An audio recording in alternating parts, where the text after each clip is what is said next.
We've come to the tiny country of Benin in West Africa because it's the only country in the world that recognises voodoo as an official religion. Every year, thousands of children are initiated into voodoo. But for many poor families, the cost can be unbearably high, as parents are forced to sell their children to repay voodoo debts.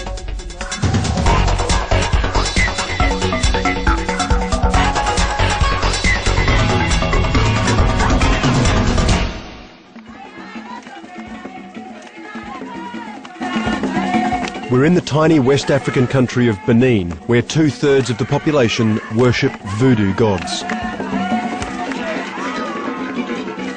Here in Segbehe, an ancient law enforcement ritual is underway. It's a scene that's been played out across Benin for many hundreds of years. These are the Zangbeto, which are meant to be the guardian spirits. They're like the voodoo police force, and they were used traditionally to keep order in the village. The villagers say these whirling haystacks are to be feared. They believe they're inhabited by voodoo spirits, always on the lookout for wrongdoers. Anyone they catch causing trouble in the village will be punished. Our guide, Martine de Souza, is a liberal voodoo priestess. Do people still believe this? Yes, of course. This is very real for yes, people. It's very real. They still believe in, because voodoo is in our everyday life. Voodoo keeps eyes on everybody. Voodoo is very important. Even without voodoo, we could not be walking, because we are walking on the land, which is voodoo. And do you think today people would prefer the Zangbeto here to keep order, or the modern police force? I prefer Zangbeto because the police, we can see them. Actually, we know who they are, and but for the spirit, we don't know who they are. We are more afraid of Zangbeto, and we respect them more than police. This elaborate ritual provides many surprises.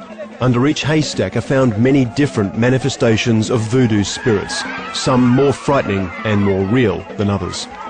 From a young age, children are taught to fear voodoo as a mysterious and powerful force.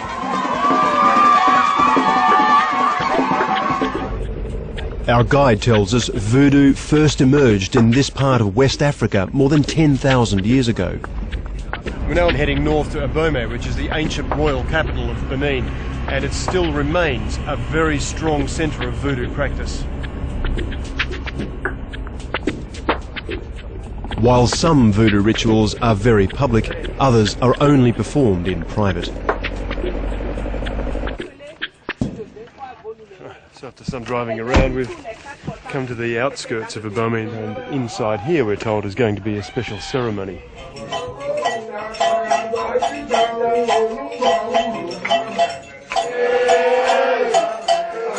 Some ceremonies are designed to bring good fortune, but others aim to harness voodoo's power to hurt rivals and enemies. This is a rarely filmed ritual. I'm told it's voodoo self-defense and aims to kill anyone trying to hurt the people in this room. Tradition demands everyone present must remove their shirt. The last song here was to tell the spirits what to do, to send the message to go and kill somebody. Martine tells me the idea of sacrifice is central to voodoo belief. In this ceremony, the spirits are offered fresh animal blood.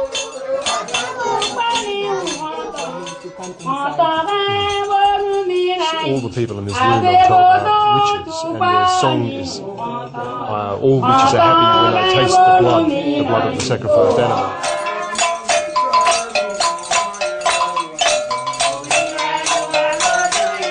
The voodoo priest eats the raw, congealed goat's blood to enhance his power.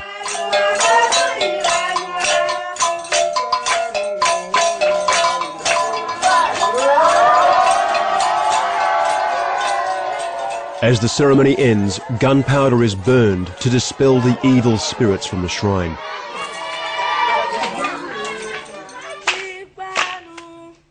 Outside, children sing a song of welcome, but it's been unsettling to see them take part in what is effectively a ritual for murder. What was the role of the children in the ceremony then? They are all witches at different levels. That's why they all have to participate. And it's also for them to be learning. Are they being taught about voodoo all the time, or do they go to somewhere special to learn? When they reach a certain level, they'll have a very specific training. I'm told that training takes place in what are called voodoo convents, and there are thousands of them in villages across the country. So this is one of the oldest voodoo shrines and convents in the Burma. Gin is poured to appease the voodoo spirits. A series of blessings and offerings to the spirits as we enter the area. Bonsoir. Here, children are taught voodoo's secrets. We've been invited in to meet the chief trainer and the chief priest, and a stream of these young children just walked in, and some of them looked to me to be possibly 2, even 1 years old. And the one child sitting on a chair, I'm told, is a high priest because she has a big spirit. Na is the high priestess here. She tells me for voodoo to survive, it needs new recruits. It needs children. So the children who are trained here in the convent, once they leave, they are seen to be powerful by the communities, and they continue the religion of voodoo outside here, and then when the older people die here, they'll come into the shrine and take the positions. She told me none of the children go to school while at the convent. I was intrigued by the young girl on the stool. Hello. Bonsoir. Na told me her name is Mirabelle. She's 3 years old. This is Mirabelle's mother. Now, clearly Mirabelle, even to the untrained eye, looks like she's mentally handicapped. Why did you bring Mirabelle here? Why not to a doctor? She didn't have money to go and take her to a hospital, so they went to a diviner and they realised that the problem needed voodoo attention. Do you still have to pay, though, for the initiation here for Mirabelle? It will cost her about £200, 5 years of her earnings, to pay for Mirabelle's initiation. That's a lot of money to pay. What happens if you can't pay?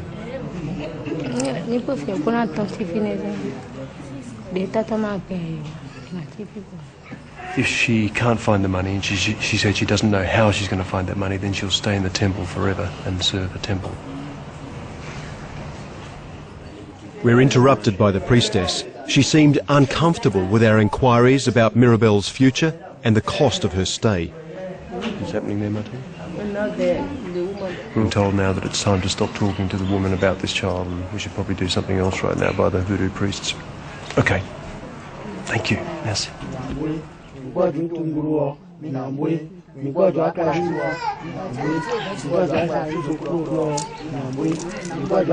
Voodoo demands donations for every ceremony. It's starting to feel like a business. And every ceremony is sealed with alcohol. In this case, even for little Mirabelle. Unable to afford proper health care for her disabled daughter, her mother turned to voodoo out of desperation. But it's a high price to pay.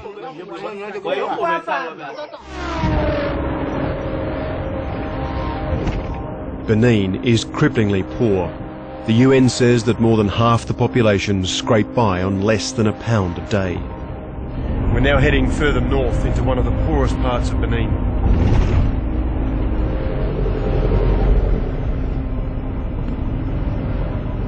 We've come to the village of Djedjbe to speak to a woman who's in debt to voodoo. Her name is Adonissi, and I meet her with her extended family. They explained how she owes a huge sum to voodoo for her child. 5 of her children had died young, so she sought voodoo's help with her last pregnancy. But if the child survived, it would have to be given to voodoo and initiated at her expense.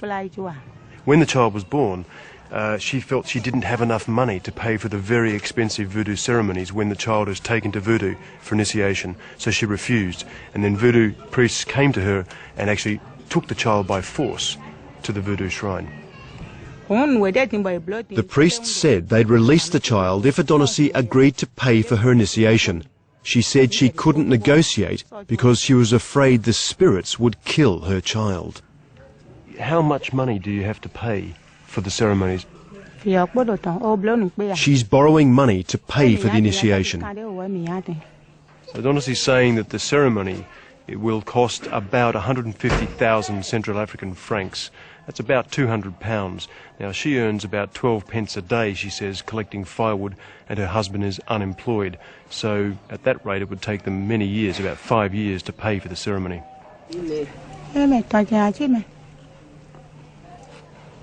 She's saying that if I don't find the money to pay for the ceremonies, then the child will stay in the convent forever. Mortal fear of voodoo spirits stops believers challenging these rules. This is in fact a shrine where her daughter is being kept, which is just across the road from her house. Seems quite extraordinary, I've got to say, but anyway. Once again, the spirits are appeased with offerings of gin and coins.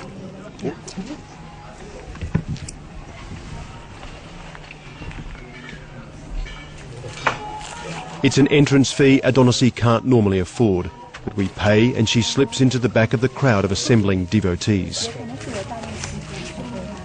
To come into the Voodoo convent, we've just made 2 very small donations, but it's the equivalent of at least 2 months' firewood collection for Adonisi. 3 Voodoo initiates leave their sacred quarters to come and greet us. In the 5 months since she's been here, Adonisi has not been allowed to speak with her daughter, nor will she until her daughter leaves the convent. The small girl, that's the one the mother's just pointed out to me, is her daughter. This is the convent's chief voodoo priest. He said the money doesn't go to him. It's used to buy expensive ceremonial ingredients, such as gin, goats and jewellery. Do you think, as the head of the convent, that it's right that when people are facing so much hardship in getting the money to pay for their children, do you think it's right that this continues?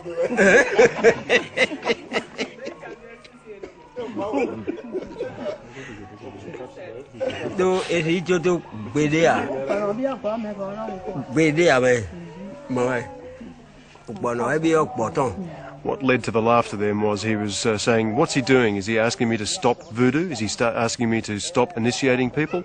No, we can't do that. We belong to voodoo. And when voodoo demands something of you, you can't deny it. You have to go through with the ceremonies. While here, Adonisi's daughter isn't allowed to have a name. She's considered dead, to be reborn only after the ceremonies have been paid for.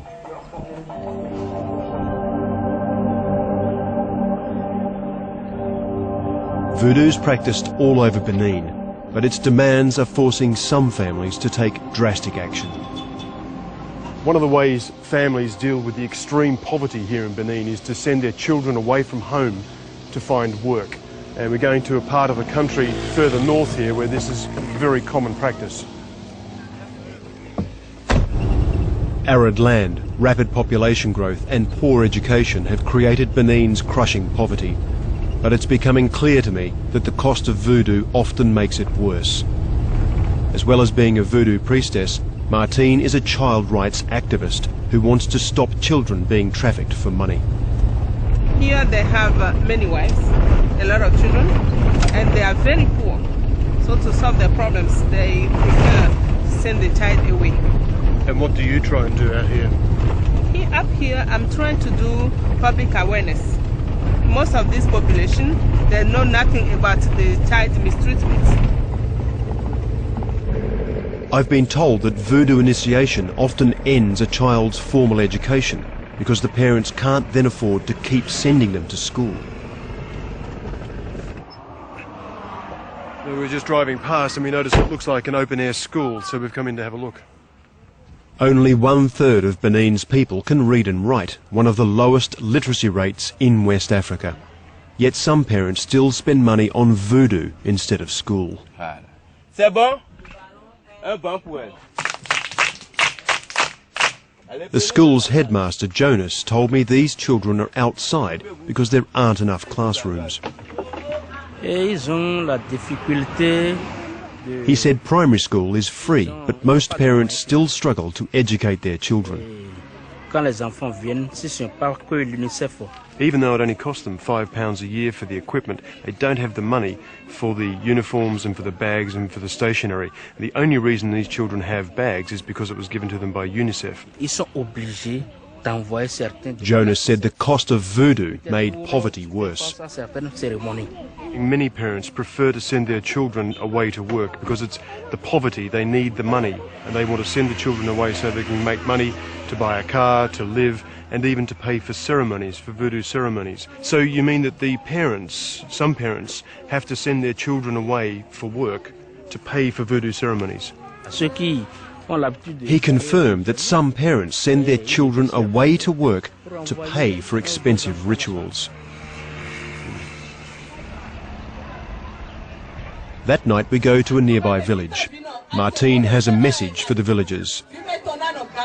Martine's showing the entire village a film about child trafficking and what happens to children when they leave the families and are exposed to abuse. She's trying to send out a warning to them to stop doing it. The film shows the story of a young girl sold by her parents and sent to work in the city.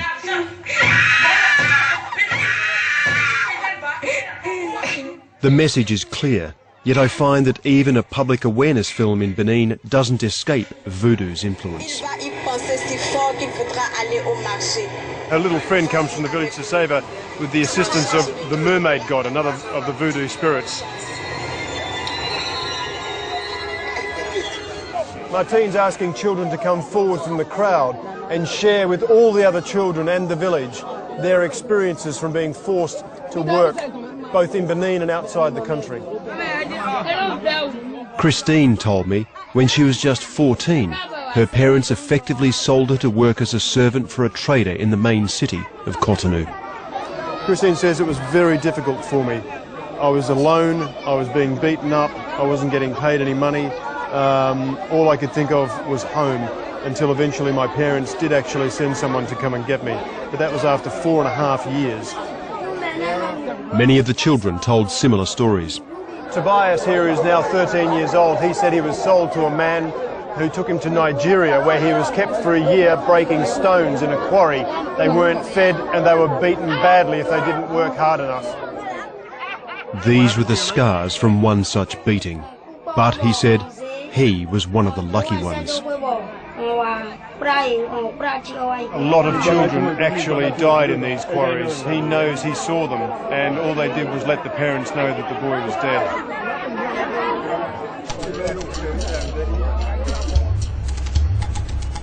UNICEF says every year in Benin, 40,000 children are sold into what amounts to little more than slavery, many to pay for voodoo. I've come to the capital, Porto Novo, to track down some of those behind the trade. So after some work we finally found this place, and it's very nondescript, tucked away down a back street. You wouldn't even know it was here, but we're told this is a major centre of child trafficking and placement for labour. Bonjour. Eric Abu is a people broker and seems surprisingly happy to talk. He showed me his logbook of trafficked children. The last entry was just this month. Togolese. Eric has just brought out dozens of photographs of all the people, the girls particularly, who've gone through this place, and he says that over the years we've placed or trafficked more than 3,000 children.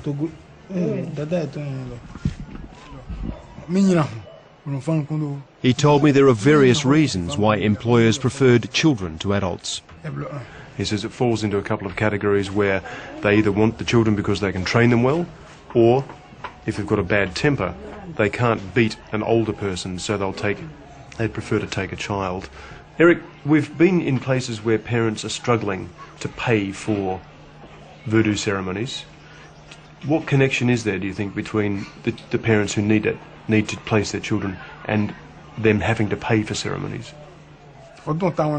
Eric told me in many cases the money goes directly to voodoo priests because the families need to pay for expensive voodoo ceremonies.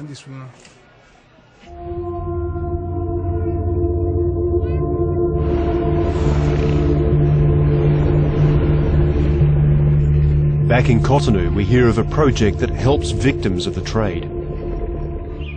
Okay, I've come to a Christian centre which takes care of children who've been saved from trafficking, and that includes children who've been saved from voodoo convents.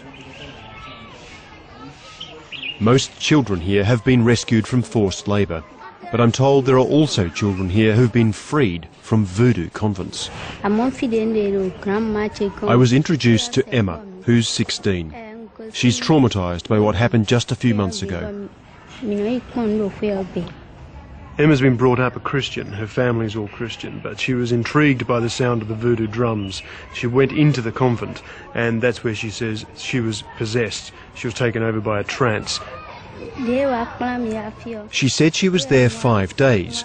All she remembers is the people in the convent wanted to keep her there to perform ceremonies. After her family reported her missing, she was rescued by the police. How do you feel personally about voodoo? She's reluctant to give details. She says that straight after she left the convent, she still felt something about voodoo, but she doesn't really want to say what it is. Emma's reticence is unsurprising. We've heard that anyone admitted to a convent is sworn to secrecy about the rituals. Betrayal risks retribution by the voodoo gods. It's the next day in Cotonou, and we've been invited to another voodoo service. Voodoo dominates the lives of believers through promises of prosperity and fear of ill fortune. We found it ruled by a hierarchy blind to the pressure that its extreme costs inflict on many families. I've come to the shrine of one of the most influential voodoo priests to find out if this religion can adapt and stop its shocking impact on children. Gwendahu Innocent Joseph Syriac is a top member of the voodoo clergy. One thing we've been looking at is the cost of ceremonies, of voodoo ceremonies. They're obviously very important, but they cost people a lot of money in a country which is very poor. Is that right, that those voodoo ceremonies cost so much? The priest told me that voodoo initiation is like going to university. It's a spiritual education and people must pay for it. Is that right, though, where families in the countryside struggle? They just don't have the money to pay, and those children are chosen by voodoo, they say, they believe. You're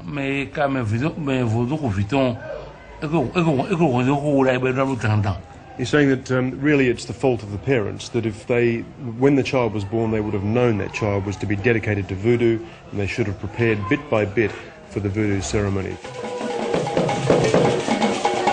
To thrive, voodoo needs a constant stream of new recruits, but its excessive costs are destroying families and robbing many children of their future.